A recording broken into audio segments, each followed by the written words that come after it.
साथियों को नमस्ते।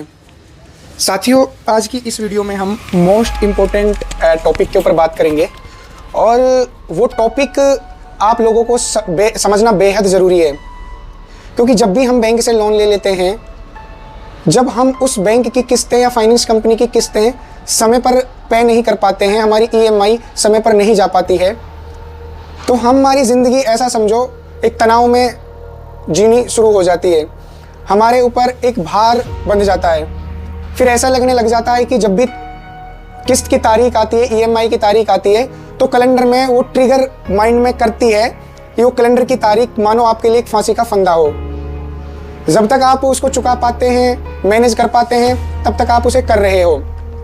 फिर वही लोन आप लोगों के लिए एक अभिशाप बन जाता है, जिसके कारण आप हर दिन तिल तिल के मरना शुरू कर देते हो जब आप उसे पे नहीं कर पाते हो। और वहीं से ही आपके अंदर एक डर का माहौल बनना शुरू होता है।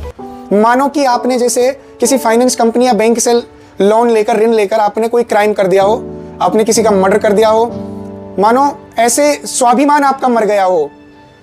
हम ऐसा सोचना शुरू कर देते हैं कि आपने कर्ज लेके बहुत बड़ा गुनाह कर दिया, बहुत बड़ी गलती कर दी। यकीन मानना, ऐसा कुछ भी नहीं है, ऐसा बिल्कुल भी नहीं है। ये जो व्यवस्था है, ये जो सिस्टम है, इस सिस्टम आपके अंदर एक चीज क्रिएट करता है जिसके बल पर वो जीतता है। और अंतिम समय तक, जब तक आप अंतिम सांस तक नहीं पहुंच जाते हो, आप अर्थी पर नहीं लेट जाते हो, तब तक उसी के ही भरोसे वो आप लोगों के साथ खेलता है। अब चाहे आपको हरासमेंट करने की तरीका हो, चाहे आपके पास कॉलिंग करने का उनका तरीका हो, चाहे आपके साथ गाली गलौज करने का तरीका हो, वो ये चीज तब तक कर पाते हैं जब तक उनको पता है कि ये व्यक्ति है, ये डर रहा है इस व्यवस्था से, इस सिस्टम से, हमसे। इस वीडियो को बनाने का ही यही उद्देश्य है कि आप लोगों को आपकी असली पावर को आपको बताना, क्योंकि जब आप लोगों के पास ज्ञान नहीं होगा तभी ये सिस्टम, ये व्यवस्था आपके ऊपर हावी है। और इतना ही नहीं, अब मैं यहाँ पर किसी फाइनेंस कंपनी या बैंक के लिए ही ये चीज़ अप्लाई नहीं होगी। चाहे प्रशासनिक तंत्र हो, चाहे कोई सा भी तंत्र हो, चाहे एजुकेशन का हो, चाहे फाइनेंस का हो, चाहे ये पुलिस प्रशासनिक तंत्र हो, एनीवे कोई भी हो, जब तक आपको उस चीज के बारे में ज्ञान नहीं है, तब तक ही वह सिस्टम, वह व्यवस्था आप लोगों के ऊपर हावी है। समझना यह जरूरी है आप लोगों के लिए कि जो बैंक और फाइनेंस कंपनियां हैं, वो खेल आप लोगों के साथ कैसे खेलती है।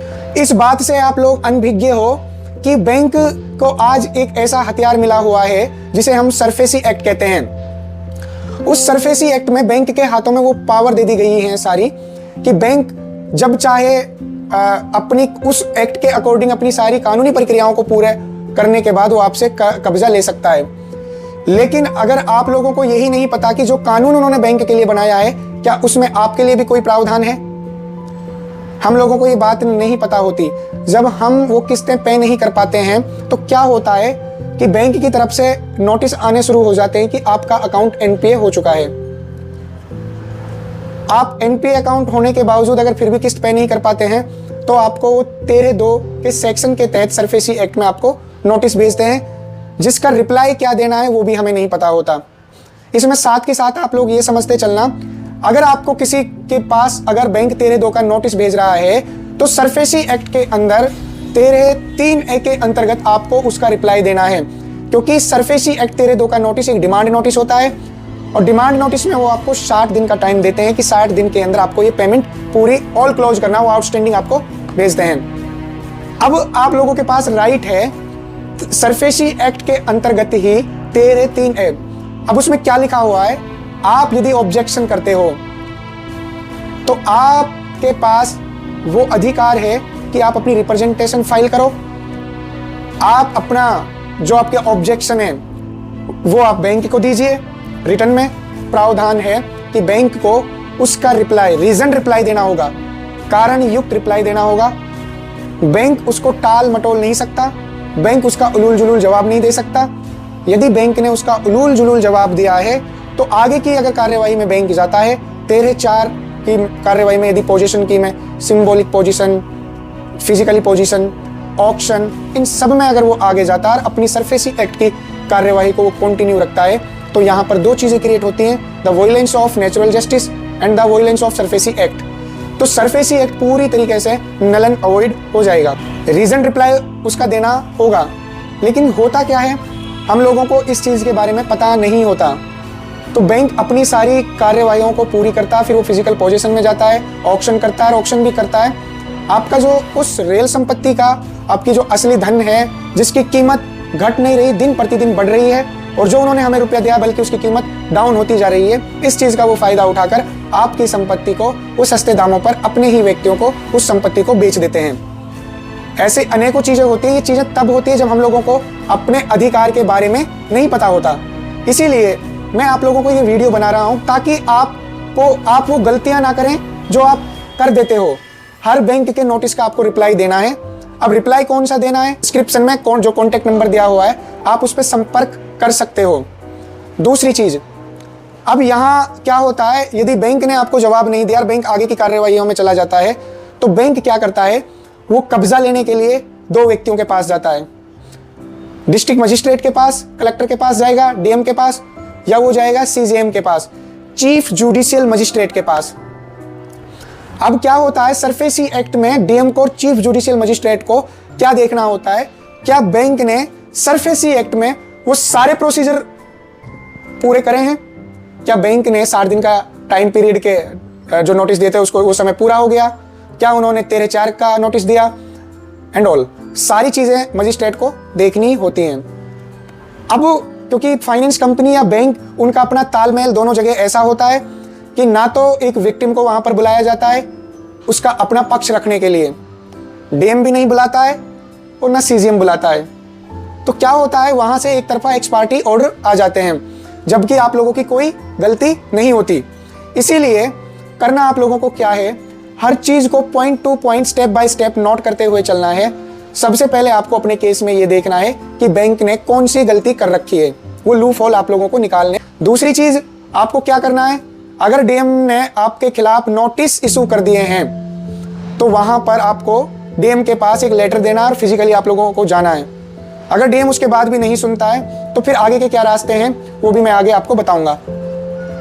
अब यहां पर समझना ये जरूरी है, हम जब ये प्रोसीजर यहां तक पहुंच जाता है तो हम लोगों को पता कुछ भी नहीं होता। हम तनाव में, डिप्रेशन में, स्ट्रेस में, फ्रस्ट्रेशन में, सारी चीजों में एक जगह चले जाते हैं, जिससे ना तो हमारा दिमाग काम करता है, ना तो हम अपने माइंड से यही सोच पाते हैं कि अब करना भी क्या है। आप वकील भी करते हो तो वकील भी मैनेज हो जाते हैं, वकील भी बैंक वालों से मिल जाते हैं। और मैं जो आप लोगों को बता रहा हूँ ये सारी चीजें हम लोगों ने प्रैक्टिकल करी हैं, हमने वकील भी करके देखे, वकील भी मैनेज हो जाते हैं। और क्या होता है, ये जो पूरी की पूरी व्यवस्था बनी हुई है, इस व्यवस्था में पुलिस, कोर्ट, बैंक समझ लीजिए एक ही महल है, और ये सारे लोग एक दूसरे को प्रोटेक्ट करते हैं। ये बात आपको समझते हुए चलनी है। अगर हम डीआरटी में जाते हैं तो वहां भी बैंक के ही पक्ष में सारी चीजें हो जाती हैं। हम कोर्ट जाते हैं तो वहां भी बैंक के ही पक्ष में हो जाती है। पुलिस स्टेशन जाते हैं तो वहां भी बैंक को ही सुना जाता है, हम लोगों को नहीं सुना जाता। अब ऐसे में हम लोग क्या करें, इसीलिए आप लोगों को यहाँ जागरूक होना बहुत जरूरी है, अपने अधिकार आप लोगों को जानना बहुत जरूरी है। अब क्या करना है, सबसे पहले तो आप कॉन्फिडेंस में आइए। ये बिल्कुल अपने माइंड से निकाल दीजिए कि आप लोगों ने अगर लोन लिया है तो आप लोगों ने कोई गलती करी है, नहीं करी आप लोगों ने कोई गलती। अगर गुनहगार है, गलती है, अगर आप लोगों ने गलती करी है तो गलती उससे बड़ी भारत सरकार ने कर रखी है। इंटरनेशनल मॉनेटरी फंड से लोन लेती है, वर्ल्ड बैंक से लोन लेती है, अडानी अंबानी सारे लोग लोन लेते हैं, बड़े बड़े कंपनियों के लोन माफ कर दिए जाते हैं, राइट ऑफ कर दिए जाते हैं, लेकिन आप लोगों के नहीं करे जाते। तो ये चीजें आप लोगों को समझनी जरूरी है। आप जब डर जाते हो तभी ये सिस्टम आप लोगों के ऊपर हावी है। इसीलिए आपको अपने अधिकार जानना जरूरी है, आप लोगों को यह समझना जरूरी है कि कौन से नोटिस का रिप्लाई कब देना है। इसीलिए आप लोगों को बिल्कुल डरना बंद करना पड़ेगा। सरफेसी एक्ट का अगर वो ढाल बनाकर फायदा उठा रहे हैं तो समझ लीजिए, अगर आप लोगों ने उसका जवाब नहीं दिया और प्रशासन ने आपको नहीं सुना, जवाब दिया भी है, आरबीआई के पास आपने भेजे, गवर्नर के पास आपने भेजे, प्रधानमंत्री कार्यालय में भेजे, आपने बैंक को नोटिस भेजे, अगर बैंक आपको फिर भी रिप्लाई नहीं दे रहा है तो इसमें आप लोगों की कोई गलती नहीं है। फिर हम लोगों को न्यायालय का दरवाजा खटखटाना पड़ेगा, वहां पर आप लोगों को खुद अपनी फाइट लड़नी पड़ेगी। अब वो फाइट आप लोगों को कैसी लड़नी है उसमें सहायता हम करेंगे आप लोगों की। हम आप लोगों को वो लीगल एडवांटेज देंगे कि आप अपीयरिंग पर्सन में, पार्टिंग पर्सन में आप खुद अपीयर हो सकते हो और आप अपनी बात को, आपको कैसे रखना है, आपको कैसे लड़ाई लड़नी है, वो सारी चीजें हम बताएंगे। सबसे पहले आप लोगों को अपने अंदर से ये डर निकालना है और आप यकीन मानना, अगर आप लड़ना सीख जाते हो, आपकी संपत्ति को सुप्रीम कोर्ट, हाई कोर्ट या डिस्ट्रिक्ट कोर्ट आपसे भी नहीं छीन सकता, यदि आपको आपके अधिकार पता हैं। इसीलिए जब वकील भी आप लोगों के साथ नहीं देता, प्रशासन भी आप लोगों का साथ नहीं देता, और बैंक तो आप लोगों को ये बातें बताता ही नहीं है कि आपके राइट्स भी क्या हैं, अधिकार भी क्या हैं। इसीलिए हम आप लोगों को वो लीगल एडवांटेज देंगे बहुत जल्द। मैं आप लोगों को वीडियो के माध्यम से step by step SARFAESI act को आप लोगों के आगे एक्सपोज करने वाला हूं कि सरफेसी एक्ट ये कहती है कि जो लीगल डेप्ट है कैन बी इन्फोर्सिबल, केवल और केवल वही डेप्ट को इन्फोर्स कर सकते हैं जो लीगल है।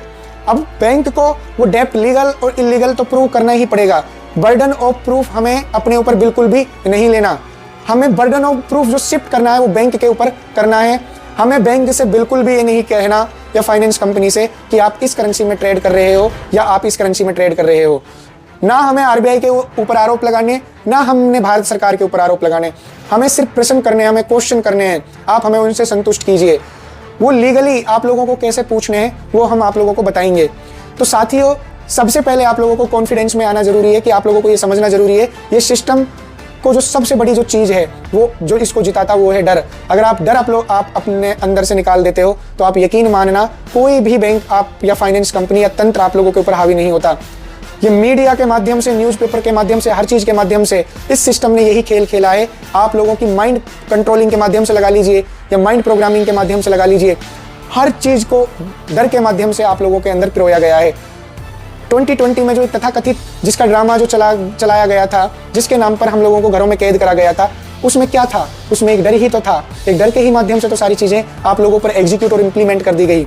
सिस्टम आप लोगों के साथ खेल सकता है तब तक जब तक आप डरे हुए हो। सिस्टम आप लोगों के साथ खेल सकता है तब तक जब तक आप लोगों को ज्ञान नहीं है। सिस्टम आप लोगों के साथ खेल सकता है कब तक जब तक आप लोग अपनी असली पावर को नहीं पहचानते हो। सिस्टम आप लोगों को तब तक हावी है जब तक आप अपने अधिकारों, अपने जो मूल अधिकार, अपने फंडामेंटल राइट्स हैं उनके प्रति आप अवेयर नहीं हो। आपको तब तक ये सिस्टम डराया जा सकता है जब तक आप लोगों को उन चीज़ों की नॉलेज नहीं है कि बैंक व्यवस्था कैसे काम करती है, ये सिस्टम कैसे वर्क करता है, कौन से नोटिस का क्या रिप्लाई देना है, कैसे देना है, कब देना है। ये सारी चीज़ें आप लोगों को पता होनी चाहिए। सरफेसी एक्ट का अगर तेरे 2 का नोटिस आता है तो आपको तेरे 3 का रिप्लाई देना है। हर नोटिस का आपको रिप्लाई देना है। एनपीए के बाद अगर आप लोगों ने पेमेंट दी है और बैंक ने फिर भी आपको एनपीए के बाहर नहीं किया तो आरबीआई की ऐसी कई गाइडलाइन है। मास्टर सर्कुलेशन जो उनकी रिपोर्ट है उसमें बिल्कुल क्लियर लिख रखा है कि अगर आरबीआई के आपने पिछले ड्यू क्लियर कर दिया तो आरबीआई को आपको वो एनपीए अकाउंट को स्टैंडर्ड अकाउंट में बदलना होगा। यहाँ इसलिए क्योंकि सरफेसी एक्ट ये नहीं देखता कि आप गरीब हो। सरफेसी एक्ट ये नहीं देखता कि इस जो मकान पर आपने लोन लिया है और आप जो किस्त नहीं भर पा रहे हो उसके अलावा आपके पास कोई मकान नहीं है। ना ही सरफेसी एक्ट ये देखता है